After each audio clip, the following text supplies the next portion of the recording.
everybody. Welcome to today's reading through the Bible in 365. Today we are going to be focusing on 1 Samuel chapters 15 and 16 and Luke chapter 10 verses 25 to 42. We're getting started in 1 Samuel chapter 15. I was gonna just jump into reading. One day Samuel said to Saul, "It was the Lord who told me to anoint you as king of his people Israel. Now listen to this message from the Lord. This is what the Lord of heaven's armies has declared. I have decided to settle accounts with the nation of Amalek for opposing Israel when they came from Egypt. Now go and completely destroy the entire Amalekite nation. Men, women, children, babies, cattle, sheep, goats, camels, and donkeys." So Saul mobilized his army at Telaim. There were 200,000 soldiers from Israel and 10,000 men from Judah. Then Saul and his army went to a town of the Amalekites and lay in wait in the valley.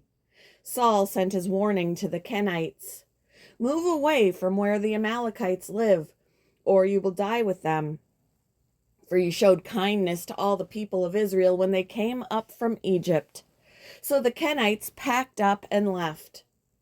Then Saul slaughtered the Amalekites from Havilah all the way to Shur, east of Egypt. He captured Agag, the Amalekite king, but completely destroyed everyone else.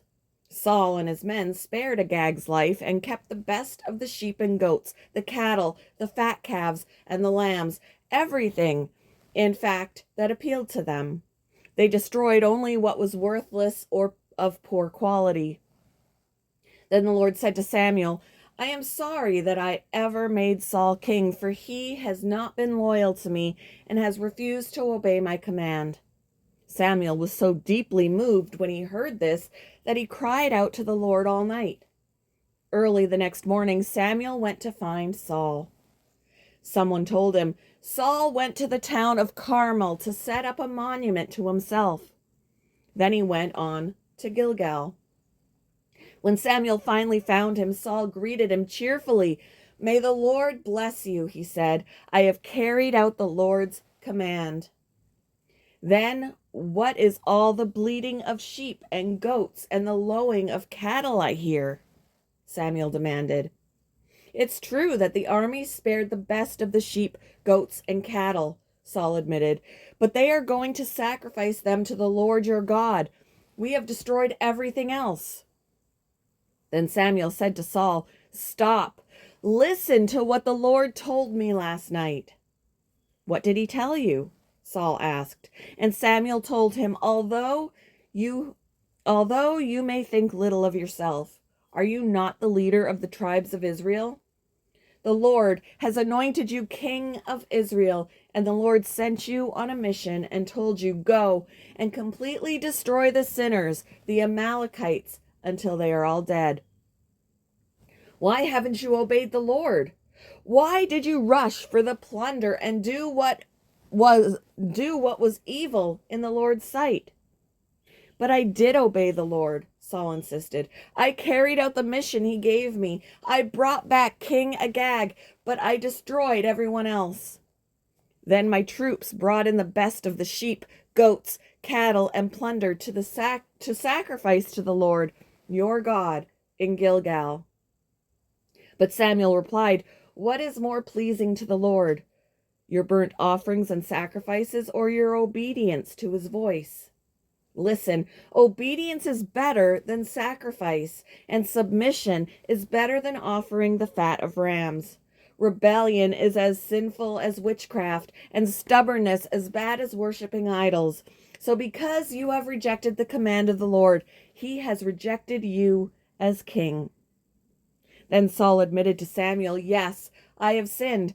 I have disobeyed your instructions and the Lord's command, for I was afraid of the people and did what they demanded. But now please forgive my sin and come back with me so that I may worship the Lord." But Samuel replied, "I will not go back with you. Since you have rejected the Lord's command, he has rejected you as king of Israel." As Samuel turned to go, Saul tried to hold him back and tore the hem of his robe.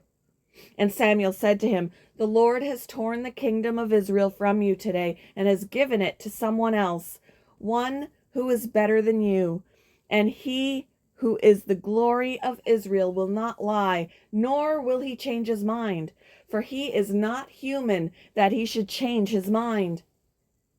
Then Saul pleaded again, "I know I have sinned, but please at least honor me before the elders of my people and before Israel by coming back with me so that I may worship the Lord your God." So Samuel finally agreed and went back with him, and Saul worshiped the Lord. Then Samuel said, "Bring King Agag to me." Agag arrived full of hope, for he thought, "Surely the worst is over and I have been spared." But Samuel said, "As your sword has killed the sons of many mothers, now your mother will be childless." And Samuel cut Agag to pieces before the Lord at Gilgal. Then Samuel went home to Ramah, and Saul returned. Then Samuel went home to Ramah, and Saul returned to his house at Gibeah of Saul. Samuel never went to meet with Saul again, but he mourned constantly for him, and the Lord was sorry he had ever made Saul king of Israel. Chapter 16. Now the Lord said to Samuel, "You have mourned long enough for Saul. I have rejected him as king of Israel. So fill your flask with olive oil and go to Bethlehem. Find a man named Jesse who lives there, for I have selected one of his sons to be my king." But Samuel asked, "How can I do that? If Saul hears about it, he will kill me." "Take a heifer with you," the Lord replied, "and say that you have come to make a sacrifice to the Lord. Invite Jesse to the sacrifice, and I will show you which of his sons to anoint for me." So Samuel did as the Lord instructed. When he arrived at Bethlehem, the elders of the town came trembling to meet him. "What's wrong?" they asked. "Do you come in peace?" "Yes," Samuel replied, "I have come to sacrifice to the Lord. Purify yourselves and come with me to the sacrifice." Then Samuel performed the purification rite for Jesse and his sons and invited them to the sacrifice too. When they arrived, Samuel took one look at Eliab and thought, "Surely this is the Lord's anointed." But the Lord said to Samuel, "Don't judge by his appearance or height, for I have rejected him. The Lord doesn't see things the way you see them. People judge by outward appearance, but the Lord looks at the heart." Then Jesse told his son Abinadab to step forward and walk in front of Samuel. But Samuel said, "This is not the one the Lord has chosen." Next, Jesse summoned Shemaiah, but Samuel said, "Neither is this the one the Lord has chosen." In the same way, all 7 of Jesse's sons were presented to Samuel, but Samuel said to Jesse, "The Lord has not chosen any of these." Then Samuel asked, "Are these all the sons you have?" "There is still the youngest," Jesse replied, "but he's out in the fields watching the sheep and goats." "Send for him at once," Samuel said. "We will not sit down to eat until he arrives." So Jesse sent for him. He was dark and handsome, with beautiful eyes. And the Lord said, "This is the one. Anoint him." So as David stood there among his brothers, Samuel took the flask of olive oil he had brought, and anointed David with the oil. And the Spirit of the Lord came powerfully upon David from that day on. Then Samuel returned to Ramah. Now the Spirit of the Lord had left Saul, and the Lord sent a tormenting spirit that filled him with depression and fear.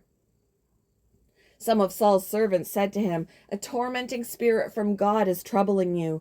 Let us find a good musician to play the harp whenever the tormenting spirit troubles you. He will play soothing music, and you will soon be well again." "All right," Saul said. "Find me someone who plays well, and bring him here." One of the servants said to Saul, "One of Jesse's sons from Bethlehem is a talented harp player. Not only that, he is a brave warrior, a man of war, and has good judgment. He is also a fine-looking young man, and the Lord is with him." So Saul sent messengers to Jesse to say, "Send me your son David, the shepherd." Jesse responded by sending David to Saul, along with a young goat, a donkey loaded with bread, and a wineskin full of wine. So David went to Saul and began serving him. Saul loved David very much, and David became his armor-bearer. Then Saul sent word to Jesse asking, "Please, let David remain in my service, for I am very pleased with him."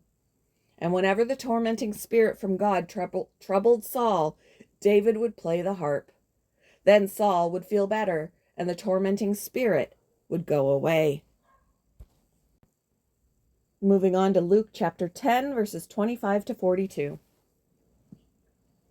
One day an expert in religious law stood up to test Jesus by asking him this question: "Teacher, what should I do to inherit eternal life?" Jesus replied, "What does the law of Moses say? How do you read it?" The man answered, "You must love the Lord your God with all your heart, all your soul, all your strength, and all your mind, and love your neighbor as yourself." "Right," Jesus told him. "Do this, and you will live." The man wanted to justify his actions, so he asked Jesus, "And who is my neighbor?" Jesus replied with a story. A Jewish man was traveling from Jerusalem down to Jericho, and he was attacked by bandits. They stripped him of his clothes, beat him up, and left him half dead beside the road. By chance, a priest came along, but when he saw the man lying there, he crossed to the other side of the road and passed him by. A temple assistant walked over and looked at him lying there, but he also passed by on the other side.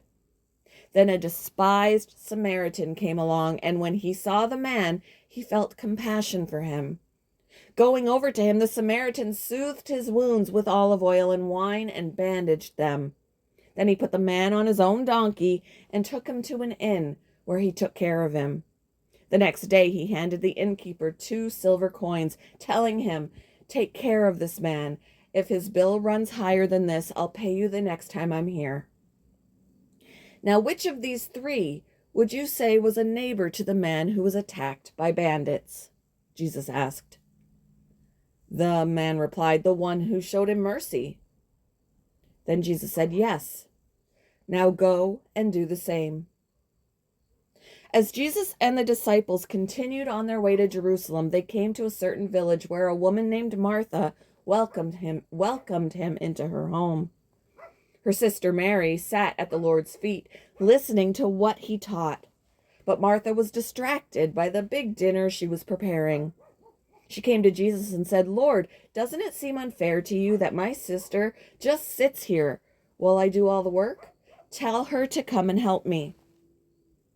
But the Lord said to her, "My dear Martha, you are worried and upset over all these details. There is only one thing worth being concerned about. Mary has discovered it, and it will not be taken away from her."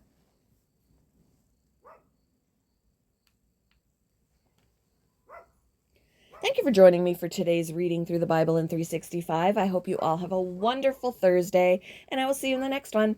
Bye, guys.